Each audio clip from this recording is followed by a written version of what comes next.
Hi all, ఇవాళ మనం పచ్చిశనగలు కుర్మా చూసేద్దాం. ఫస్ట్ అయితే పచ్చిశనగలు బంగాళదుంప ఉడకపెట్టేసుకోవాలండి. తర్వాత కొంచెం ఆయిల్ వేసుకుంటున్నాను. ఆయిల్లో కొంచెం జీలకర్ర అలానే కొంచెం ఆవాలు కూడా వేసుకుంటున్నాను. ఆయిల్ బాగా వేడెక్కాక ఆ తర్వాత కొంచెం ఆనియన్స్ అనేవి వేసుకుంటున్నానండి. చాప్ చేసిన ఆనియన్స్, ఒక పెద్ద ఆనియన్ వేసుకుంటున్నాను. అవి బాగా ఫ్రై అయ్యాక కొంచెం కారం, కొంచెం మసాలా పొడి వేసుకుంటున్నానండి. ఇవన్నీ బాగా కలిసాక టొమాటోస్ వేసుకుంటున్నాను. ఒక 2 టొమాటోస్ వేసుకుంటున్నాను. టొమాటోస్ బాగా కలిపేసాక, బాగా టొమాటోస్ ఉడికిపోయాక ఇందులో ఉడకబెట్టుకున్న ఆలు వేసుకుంటున్నానండి.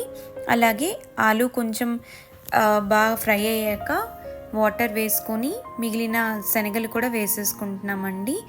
కొంచెం షుగర్ వేసుకుంటున్నాం, టేస్ట్ బాగా ఎన్హాన్స్ అవుతుంది. అలానే ఫ్రెష్గా దంపిన అల్లం వెల్లుల్లి పేస్ట్ వేసుకుంటున్నాం. అంతే.